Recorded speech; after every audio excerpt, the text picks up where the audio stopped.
Muito bem, diante de tantas tentativas dos ingleses, dos franceses, dos holandeses de se estabelecerem na região do Amapá, como é que essa região vai acabar ficando na mão dos portugueses?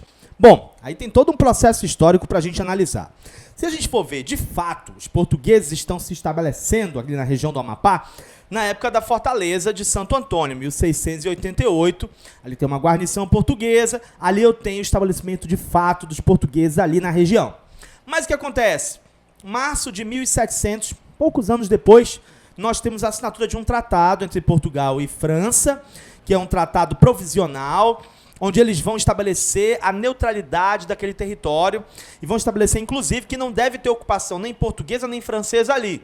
E, na prática, os portugueses têm que abandonar essa fortaleza de Santo Antônio ali naquela região. Esse tratado provisional entre Portugal e França, que trabalhava essa questão da neutralidade sobre aquele território ali do Amapá, ele é de 1700, mas ele é ratificado em 1701.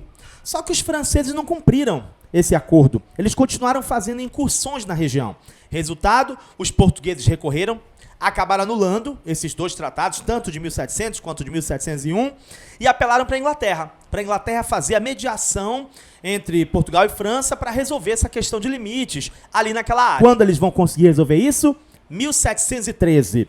E aí sim, com a intermediação da rainha da Inglaterra, Anne, eles vão assinar um acordo na Holanda, que vai ser o Tratado de Utrecht.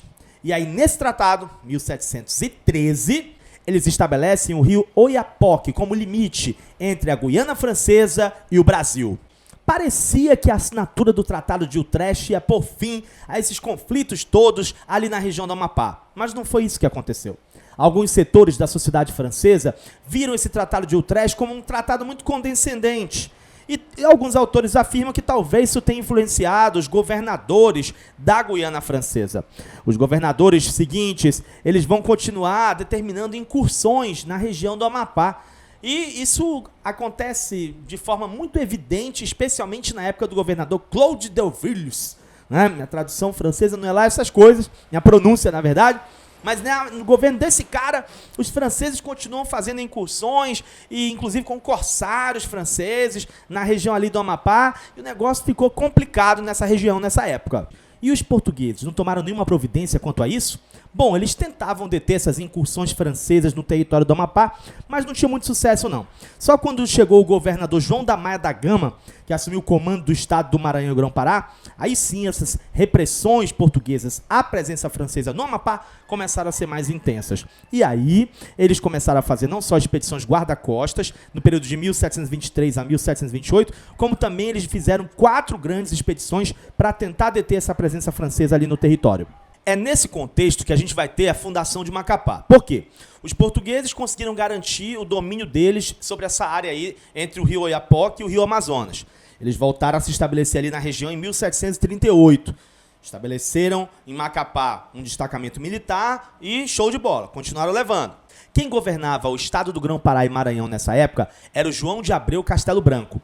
Só que no governo dele, ele não tomou providências e investiu no sentido de colonizar essa área. E aí ficou por isso mesmo, a coroa portuguesa também não demonstrou interesse e a coisa foi caminhando desse jeito. Esse governador até insistiu na necessidade de povoar aquela região, mas a coisa não fluiu. Quando entrou o sucessor dele, que foi o Francisco Pedro de Mendonça Gurjão, ele também insistiu junto à coroa portuguesa sobre a necessidade de colonizar aquela região e tudo mais. Mas a única providência que o Dom João V tomou, que era o rei de Portugal naquela época, efetivamente ali naquela região, foi dar o nome oficial dela. Oficialmente, aquela região passou a se chamar Província dos Tucujus, ou Tucujulândia, e essa denominação foi dada em 1748. Isso porque a gente já sabe que desde que os portugueses começaram a colonizar a Amazônia, eles viram que havia uma grande presença da nação dos Tucujus ali naquela região. Então eles já chamavam aquela região de Tucujus ou Tucujulândia, etc. Só que essa questão de dar o nome para a região não passou disso. A condição administrativa da área não mudou em nada. Continuou sendo uma delimitação geográfica, né, que eles fizeram ali só para planejar a defesa da área, né, planejar estrategicamente as defesas militares e também manter o controle sobre os índios que moravam ali naquela área para poder explorar a mão de obra deles e também utilizar esses índios na guerra contra os invasores estrangeiros. Então, basicamente, era isso que eles estavam fazendo ali naquele momento na região dos Tucujus. Quem é que vai implementar realmente um projeto colonizador naquela região? Já é no governo governo do Francisco Xavier de Mendonça Furtado. Ele assume o comando do estado do Maranhão e Grão-Pará em 1751, por volta de setembro, e aí em dezembro ele já está mandando uma expedição para Macapá, composta por alguns soldados, né, e também levou colonos da Ilha dos Açores, para começar um projeto colonizador efetivamente ali. Eles foram recebidos pelo comandante da guarnição, na época, que era o Manuel de Abreu, e também por um padre, né, o padre Miguel. Parece que esses dois estavam brigando na época, porque o comandante não estava querendo atender os pedidos do padre, né, inclusive de alimentação e tudo mais, e assim o clima não estava muito bom por ali. Mas é nessa expedição aí que a gente tem o início desse projeto colonizador chegando a Macapá e se estabelecendo no governo do Francisco Xavier de Mendonça Furtado. Como é que estava o povoado ali na região de Macapá naquela época? Isso aí eu só vou te contar nas cenas do próximo capítulo. Até a próxima, tchau!